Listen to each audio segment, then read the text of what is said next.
Assalamualaikum warahmatullahi wabarakatuh. Salam dan bahagia. Saya Pika Mujipadilah dari SD Negeri Muara Baru 2, Korwil Cambi di Kecamatan Cilamaya Wetan, Kabupaten Karawang. Ini adalah aksi nyata pada pelatihan mandiri Platform Merdeka Mengajar, topik supervisi akademik terkait apakah pelaksanaan pembelajaran pendidik sudah berpusat pada murid.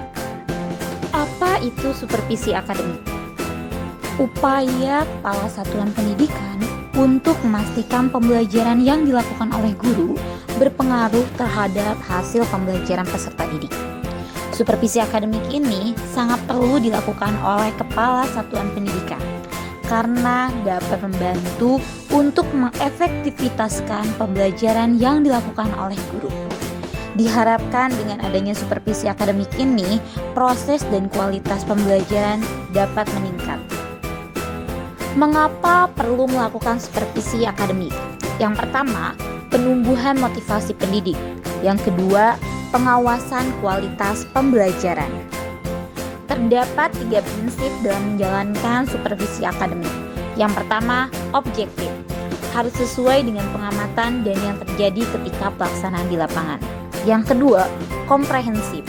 Mendengar keluhan dan kendala, masukan guru itu untuk perbaikan selanjutnya. Yang ketiga, aktif.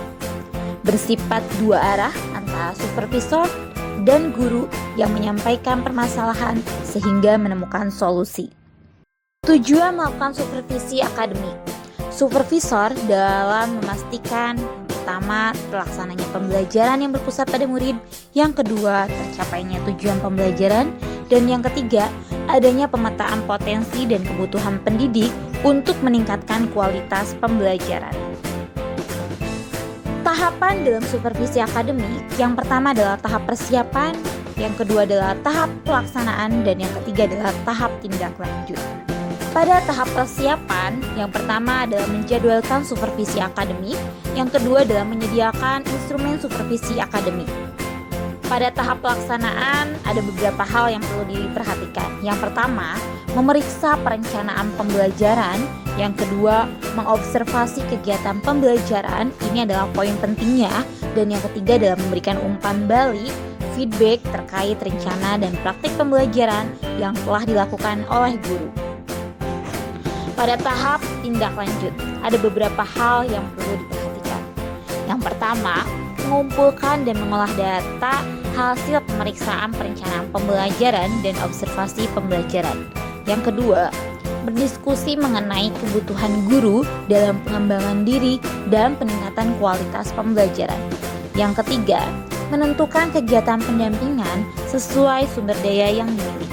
Dan yang keempat, melakukan kegiatan pendampingan kepada guru.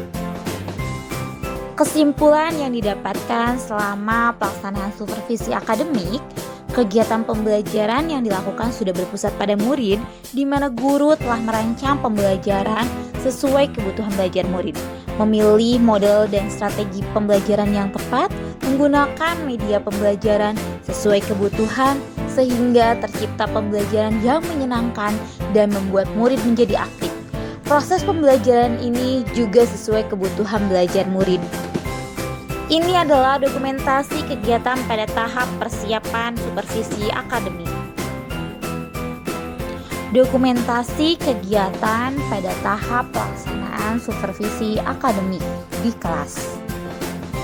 Dan ini adalah dokumentasi kegiatan pada tahap tindak lanjut yang dilakukan oleh supervisor bersama guru. Tentunya dalam sebuah kegiatan perlu adanya umpan balik sebagai bahan masukan dan tindak lanjut ke depannya. Ini ada beberapa umpan balik yang dikemukakan oleh rekan sejawat terkait pelaksanaan supervisi akademik yang telah dilakukan.